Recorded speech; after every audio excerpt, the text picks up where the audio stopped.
They told you that you are one person with one identity, one name, one timeline. But what if that's the biggest lie you've ever been sold? What if every choice you've ever made split the road in two, and a version of you kept walking down each path?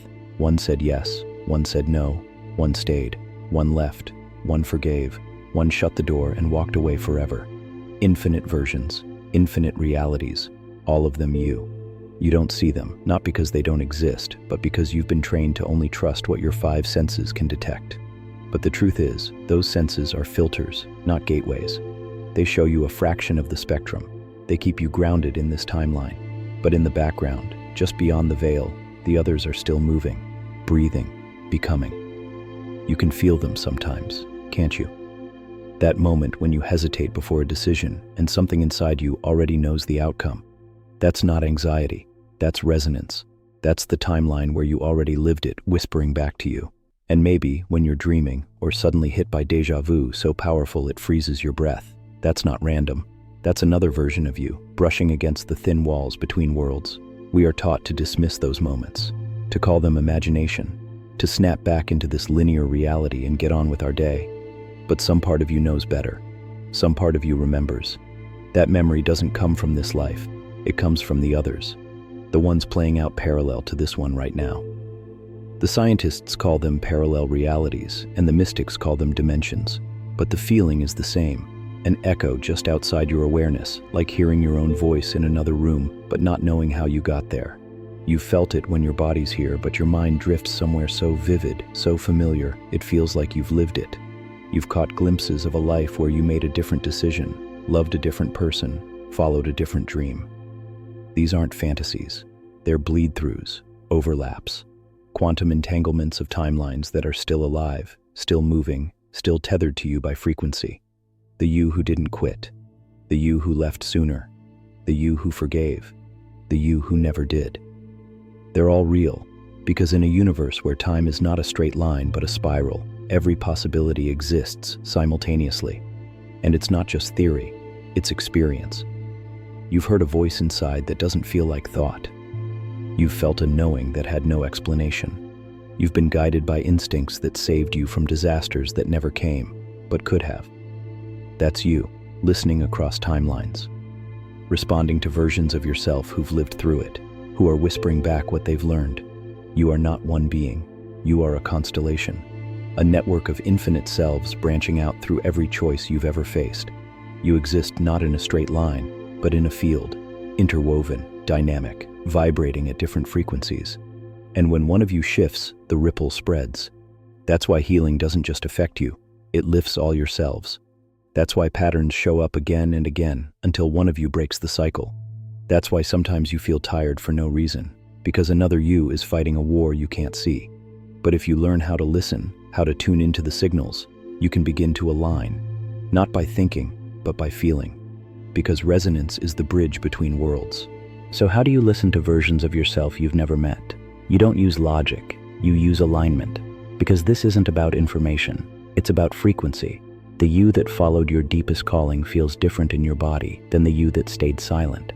The you that healed their wounds speaks through a softer nervous system. The you that reclaimed their power doesn't need to prove anything anymore.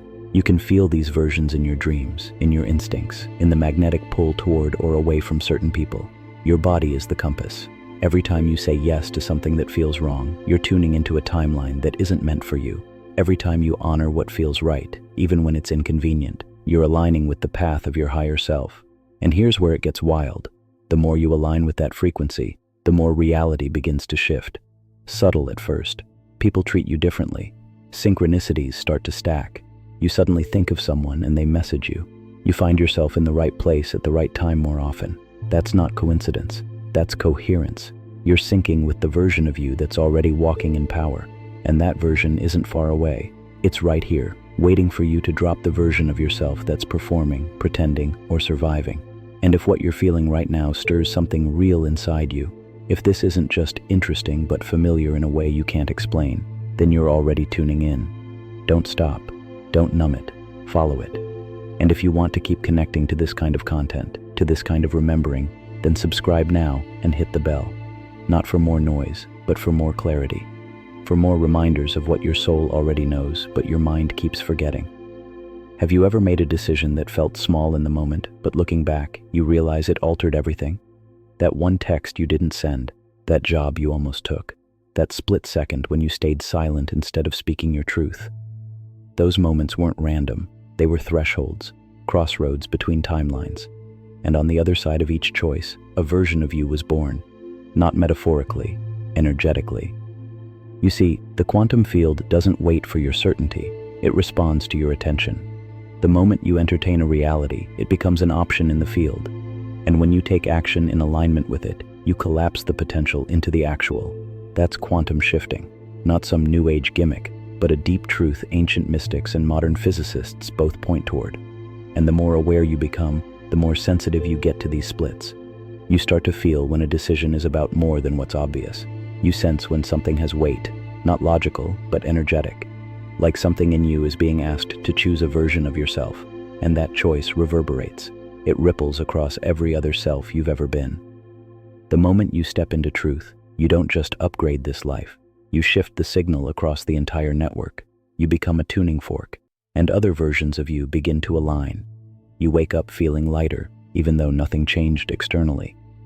You stop having nightmares. You get flashes of knowing, as if someone handed you a map from a place you've never been, but also somehow built yourself.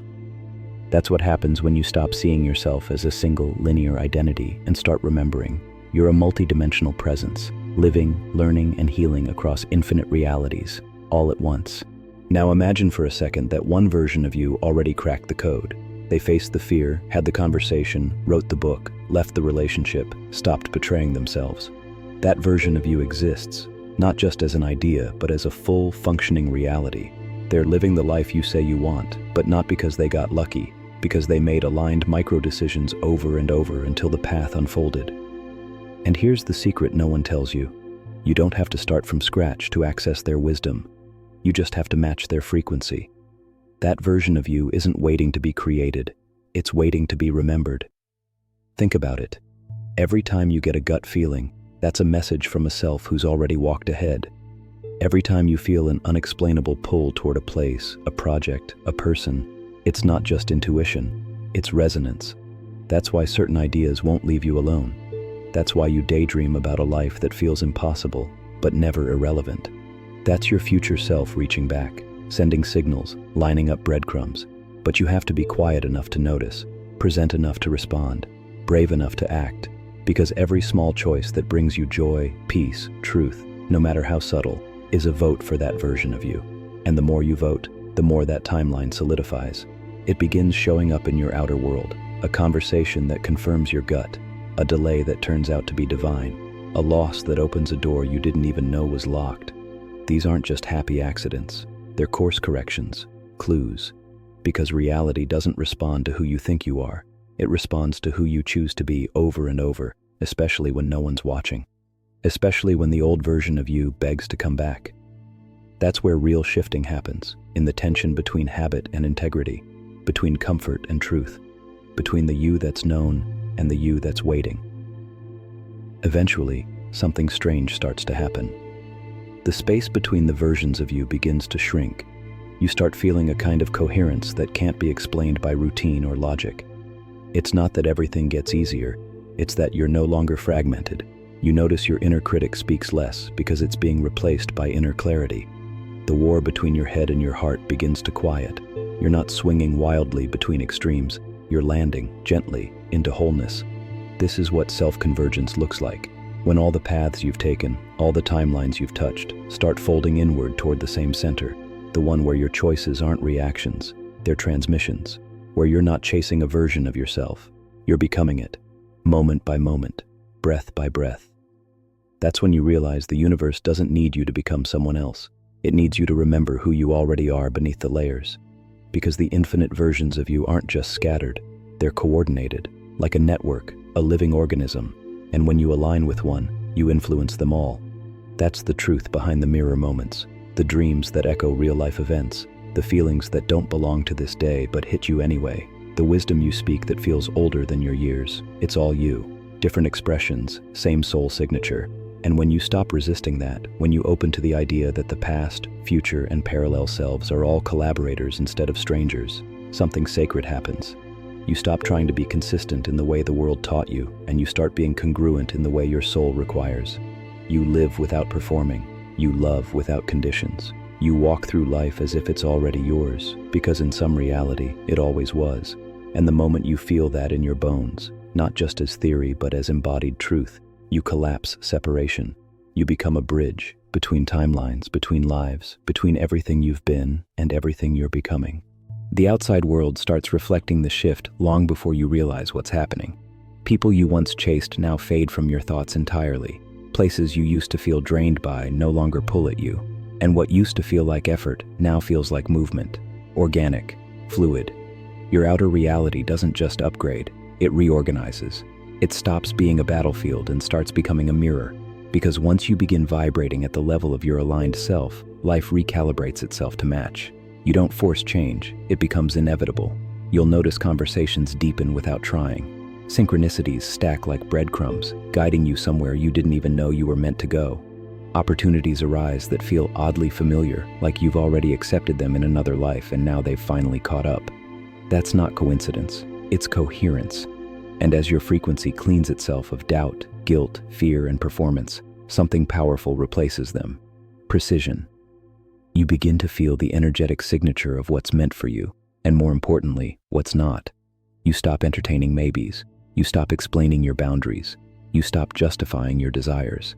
Because you no longer operate from lack, you operate from knowing. A knowing that doesn't always come with proof, but it doesn't need to. It's encoded in your body. It's stitched into your field. It's the hum beneath your skin that says, "This is mine. This is right. This is real." And when you live like that, you stop seeking validation in the places that once wounded you. You stop looking for rescue in people who don't even know how to save themselves. You become the version of you that no longer negotiates with old timelines. And without drama or noise, the past lets go of you. Not because it was resolved, but because you finally chose something stronger. The now. Not the now that numbs, but the now that activates. That wakes up the parts of you that remember, this isn't the beginning, and it's definitely not the end. It's the return.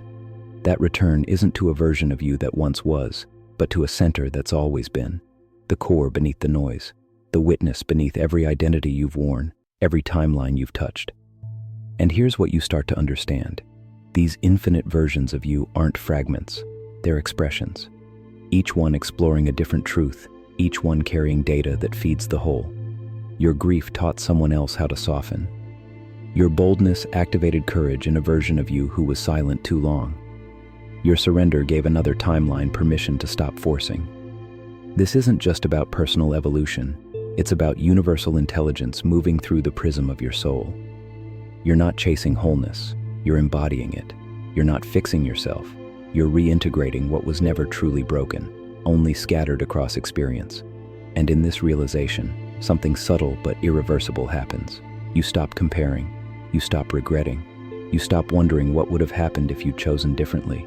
Because you see now, you did. In another world, with another version of you, those paths were walked. Those lessons were learned, and they're still feeding you, still shaping the field around you, still offering wisdom if you're willing to feel it rather than fear it. That's why healing is nonlinear. That's why some days feel like collapse while others feel like rebirth. You're not starting over, you're syncing up with yourself, with the version of you who never forgot, with the version who still believes, with the version who kept going. And as that alignment tightens, you begin to radiate something unmistakable. Not confidence, not even certainty, but coherence. A deep, vibrating stillness that doesn't need to prove anything. That's the energy of someone who knows who they are across every layer and doesn't flinch anymore when the world tries to make them forget. So maybe you're not here to become someone else. Maybe you're here to remember someone you've always been across every version, every timeline, every moment where you almost lost yourself and still chose to breathe. Because that's the real miracle, not the shift, but the one who kept walking through the fog before the shift ever came. You. The you who made space for questions without answers. The you who cracked open instead of shutting down. The you who heard whispers from other lifetimes and didn't call it crazy, just called it familiar.